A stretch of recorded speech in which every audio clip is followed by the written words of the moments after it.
Hello, hope everybody is doing well today.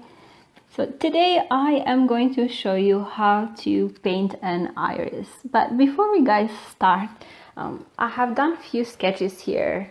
And if you'd like, you can always go to the page and then see the sketches or how it looks like.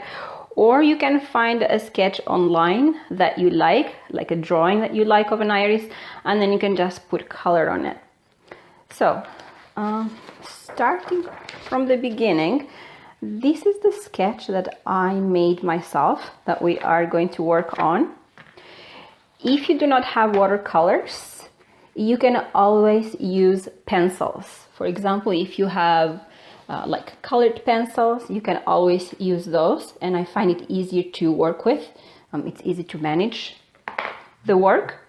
But also at the same time, if you have watercolor and you want to improve and see how the watercolor works, that will definitely help you.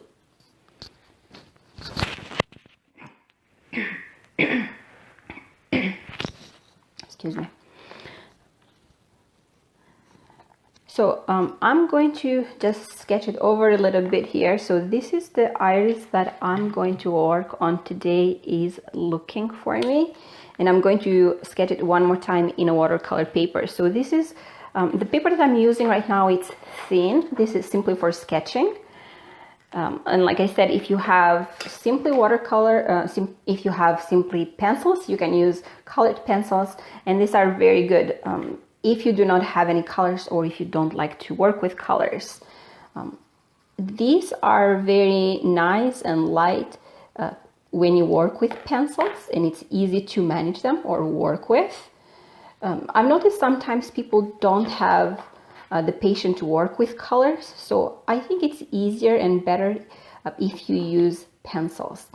These can be very good for details, for fine lines. And if you do not have, let's say, pastels or watercolors or acrylic, you can always use pencils. Sometimes I've seen kids that it's easier for them to use the colored pencils, and sometimes I've seen adults that find it much better and easier to work with either pencils or pastels. So let's get started. I'm going to move this on the side. And then we can start on a watercolor paper. So watercolor paper, it's thick. You can tell the difference between like a thin sketch paper or the watercolor. So if you guys do not have that, you can always use the thin paper for sketching it or working with pencils, or Crayola markers would be fine, or oil pastels. But today I am going to use watercolors, so I'm going to use a thick paper. I'm going to use watercolor paper here. So always sketch it first. So to sketch it, you can use a pencil, or you can use a Sharpie. So I always sketch it with pencil first, and then after I sketch it with the pencil, then I use the Sharpie. Let me see, making sure here that this is visible for everybody.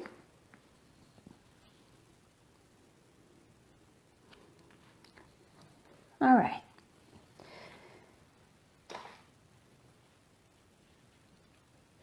So let's start with petals. So I'm not going to make it too complicated or too detailed.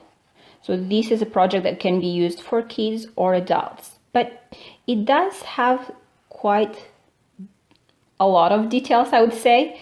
I'm going to minimize those details and make it a bit easier. So this way it's not too difficult. Kids or adults can use this project. It depends on the challenge that you want. So it depends how much work you want to put on it, or it depends on how much details you want to put on this project. All right, so starting with petals here, and then I'm going to do this line, and we're going to do the heart of the iris. So We can always go back if you are not happy with the drawing. You can always go back and then change it. That's why it's always better to start with the pencil, and then you can move on to the marker and then the colors after. And now let's go down here. Now, if you're not quite sure what you are doing, like I said, you can always go online and you can find an iris that you like, or you can just stop the video that I am showing you guys, and then you can simply replay and see how I'm drawing it, and then you can sketch it based on my drawing.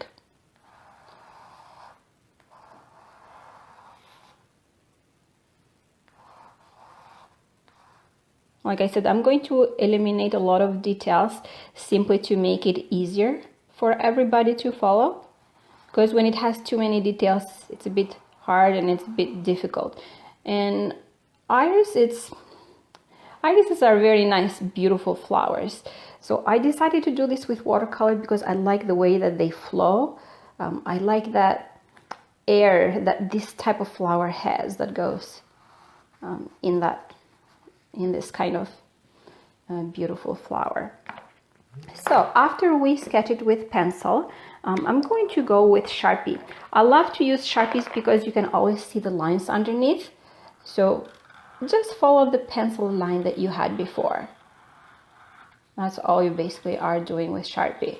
Simply to define the line, simply to outline it, I would say.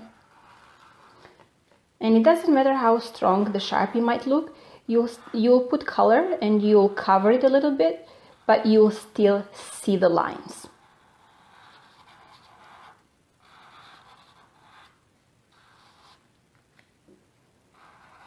So for this project, I'm going to use blue, red, and some yellow and a bit of green.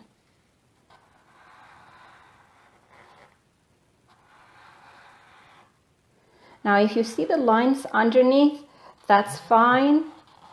It's okay. They will be covered. You can always erase them with an eraser, or you can just leave them. I usually leave them. I don't bother erasing them because you're going to put color on top of it anyway. If you have acrylics, you guys can use acrylics also. I simply wanted to do this project today with watercolors.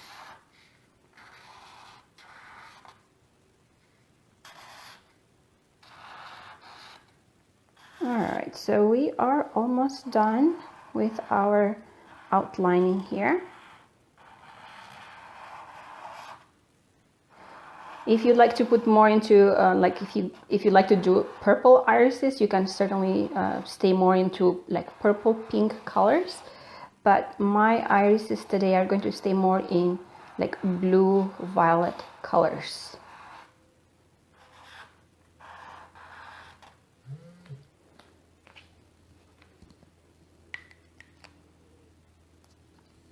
All right, and then after we trace it with the Sharpie, we are going to use colors. So these are the brushes that I am going to use today. I have a thick brush for the big spaces, so big flat, and then I have the medium one and the small round one for details. Don't forget, you always need to have water with you. And you always have to have, it's good to have a paper towel. I always use it to clean the brushes when you change colors, when you switch from one color to another. And I'm not using too many colors for this project. I'm using watercolors, which are in bottles. And these are liquid watercolors, but you can get those into tubes if you have the tubes, that are fine, but I'm using the liquid watercolors. I find these very nice and they work pretty well for me, so I've been very happy with that quality. So I have only 4 colors here. I have yellow, red, blue, and black.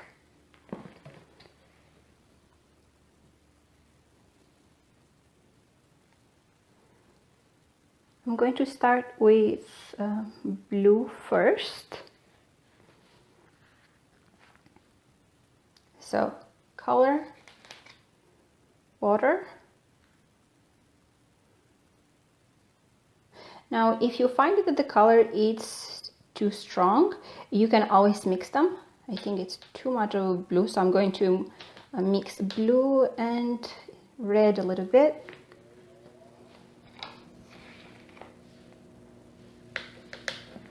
Going to put some water in here.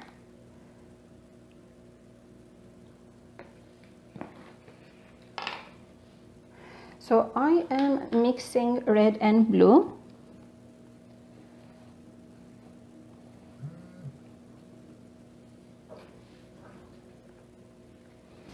Let me change the camera a little bit here. Hopefully you guys can see me when I'm mixing the colors here. But that's about it. All right, so I'm going with blue, red, and then it's coming like kind of purplish tone. And then I'm going around where the trace of the marker is. So I'm just putting some color first and then water to spread the color. And I'm going to go all around here. You don't need much color. Sometimes people, I've noticed, they put too much water or too much color. And then I'm going to go with a bit of blue here. And then when I'm working with the sides, I'm using only the tip of the brush. So the side of the brush, which helps me with fine lines and details. So I'm going to let this sit here for a little bit, and then I'm going to move down to the other one here on the bottom. So I'm starting with blue first. So water, because I had already paint, so I'm just putting some water in the paper. And then we're gonna get some color here. So blue and red.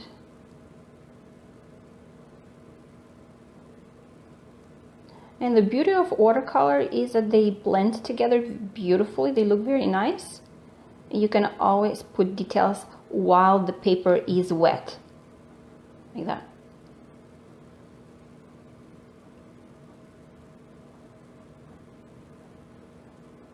Now, if you find that it's a bit too much, you can always come back and then blend those with water.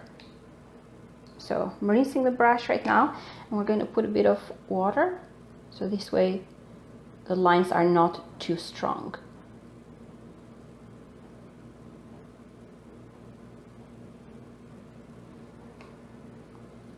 Another tone of blue that I would be mixing here is blue and a bit of black. So blue and black, and it makes it like a darker blue. I'm going to go here on the inside. And the tone changes a little bit. So it's not the same blue as here. So it's a darker tone. And let's go on the other side here.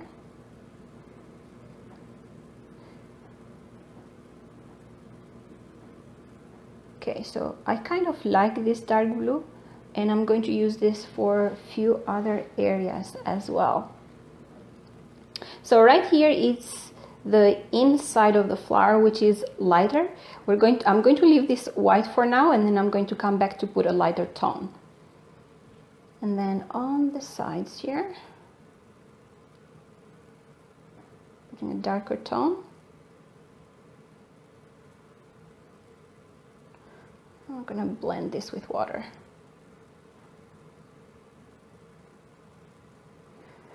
Watercolor is very fine, so all you need is just a bit of color, because it's very concentrated pigment. It's different than acrylics, which are thick, and you can work more with those, but watercolors are very fine. And the more color you put in it, I find it that the work does not like too much pigment. So the less the better, I find it sometimes. If you think that it's too much paint, you can always just get some water, and then you can just wipe it off. Okay, so now here in the center, I'm going to make this a bit darker, because the light does not go in there. So our light, let's say it's coming this way. So these are the lighter areas. So I'm going to put a bit darker pigment here. So I'm going to go back to blue and black. And then creating some details. So as I put the color, I also create the shape of the flower. So make it look round. And it depends on how much details you want to put in there. Let's put a bit more color here.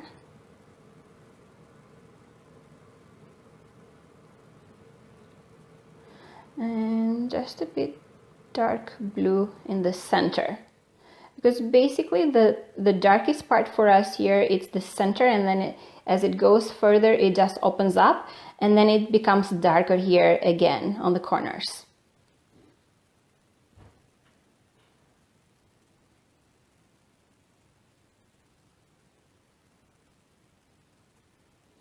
So I'm going to leave this for now so it dries up, and I'm going to move to the one in the bottom. So always I always start from the sides myself.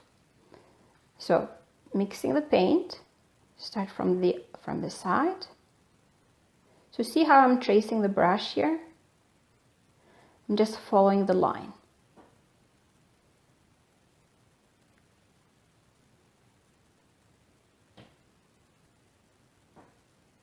And then we're going to get some water and then just spread that color in there.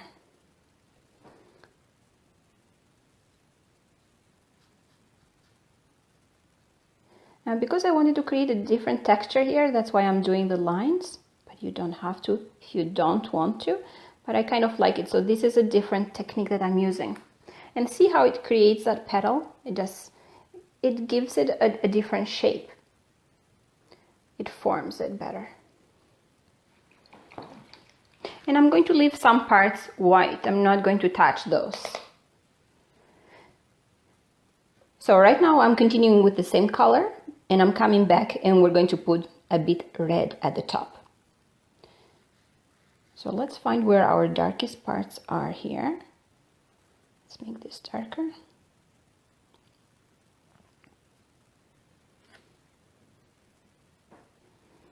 And then on the other side. So always go on the sides and then come closer to the center.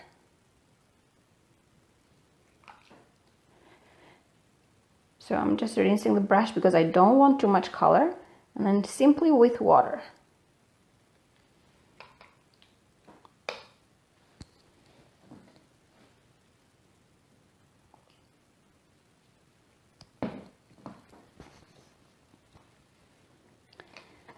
And then I'm going to get some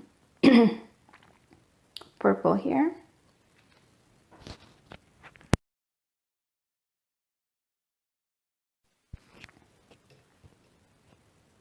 Okay, so for the one in the center, so this one I'm changing the color a little bit.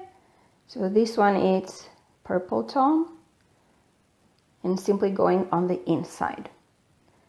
And then I'm going with purple again on the outsides.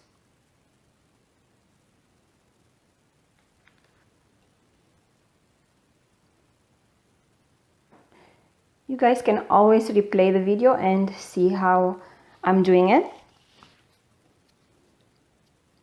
You can come back here at any time and then replay it, and then see where the tones go or what kind of tones I'm putting on each side,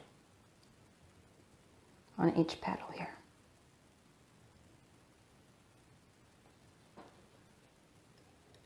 Now I don't want to make it too heavy, so I'm trying to work as gentle as I can.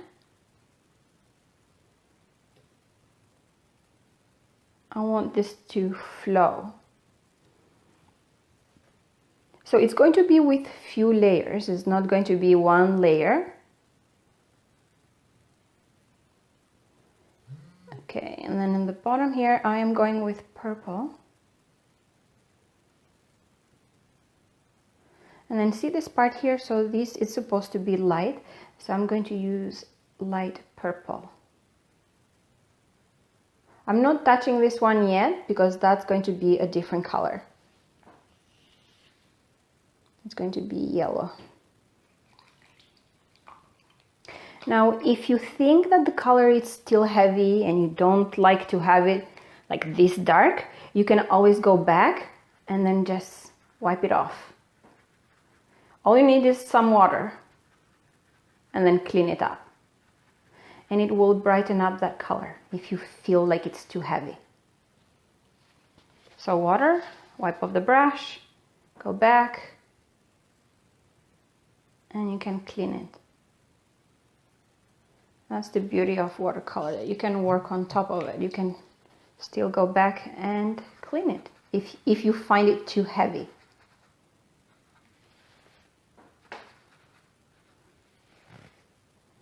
Usually I do not use white paint when I do watercolors.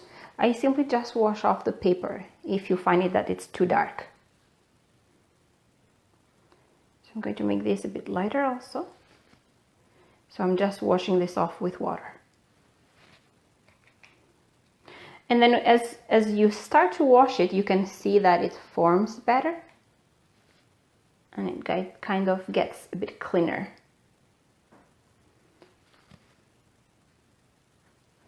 Okay, just like that. I'm going to let this sit so they dry a little bit. I'm going to move on to the leaves here. So I'm going to mix green and some black. So I'm going to make it dark green. So I do not have green here, but I'm going to mix blue and yellow to make green. Like I said, you do not have, or if you do not have too many colors, you don't need too many. You can always make your own colors. I always work with what I have. So I'm going to do them all green, and then I'm coming back here, and then we'll put more details. So making them all the same for now, the same color, it's fine. Don't be afraid, just color everything with the same color because we are coming back and we're putting more details. All right. Now, I'm going to put some black here to make this green darker. So on one side, we want it a bit darker. So all on one side, it's all going to be mixed with green and black, and it gives me that dark green tone. Now, if you pay attention, I am using the brush sideways like this, and it creates a trunk of the stem. But still I'm leaving this side untouched. The left hand side, it's still untouched, only one side. And this will create that thickness that we want for the stem.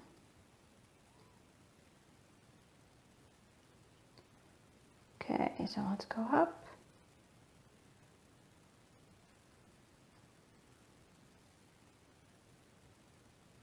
So I am mixing black and green right now.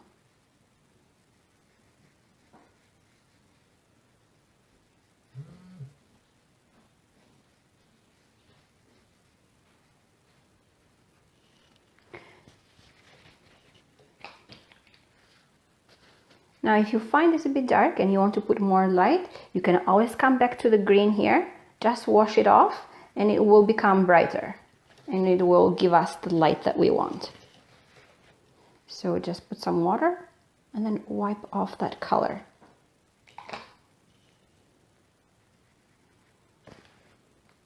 So water and clean. Clean it with the brush.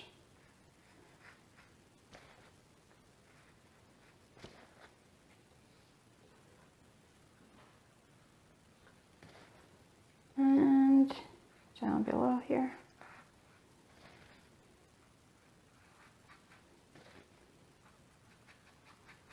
So I'm still removing some of the paint that we put before, and it brightens up that green that we put at the beginning.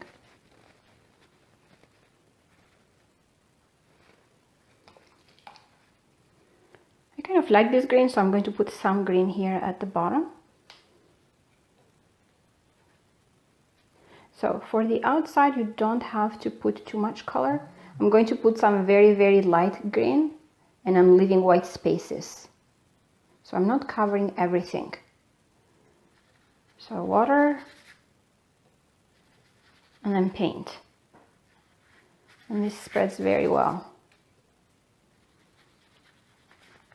So I usually like to wet parts of the paper and then put the paint, rather than wetting the whole page.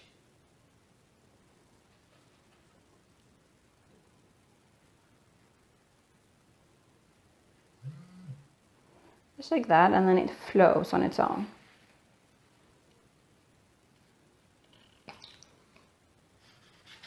We don't want to put much color, or I would say I do not prefer to put too much color on the background, because I don't want my background to get mixed up with the flower.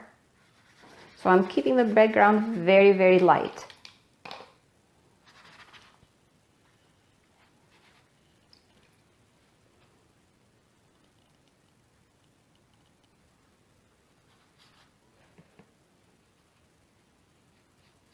So I'm just touching here and there, and I'm leaving some white spaces in between.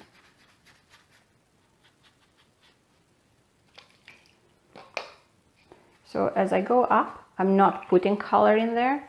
I'm leaving all the color basically at the bottom, most of it. Now we're going to let the background dry. I'm not going to touch this too much. I'm going to put a bit of, I think, yellow, and it will mix up with our green that we had at the bottom. That. And this will brighten up our background.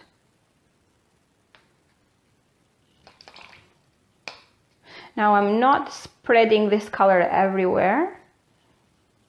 I'm just touching it in some parts of the paper, and then just spread it with water.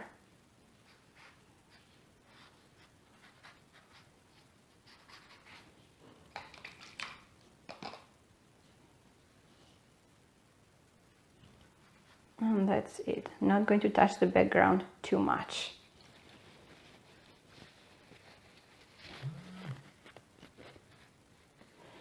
So going back to the center of the iris, so this part is already dry. So I'm not dipping this in water. I'm just taking only paint. This is clean paint. And then I'm spreading it a bit around here on the side.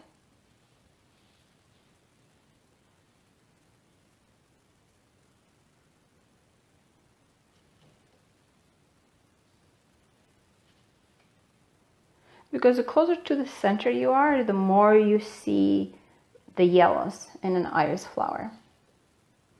That's why I'm putting some yellow where the center is.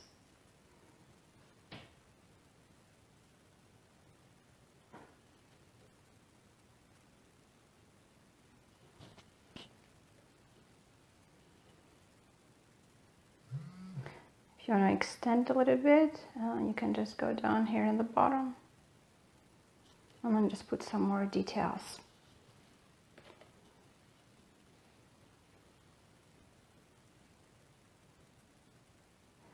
And here I'm just going to put some yellow in the middle.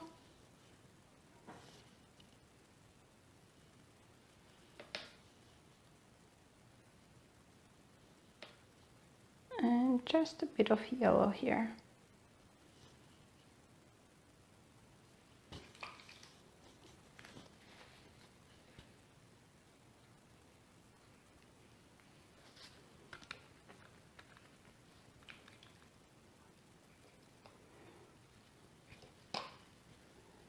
So you can put as much details as you want, but I think sometimes it's best to put less details, or you have to know where to touch it, right? Because the more you touch it, sometimes the dirtier it will get, or the messier it will get. So sometimes it's better to leave it the way it is. So all I'm going to do right now, I'm just going to do some dripping here. So drip paint. And I think that will add some details for us. So I'm mixing green, blue,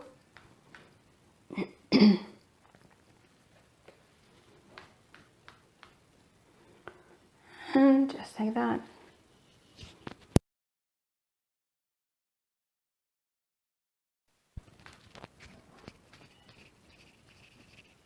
I kind of like dripping paint because it adds details to the work.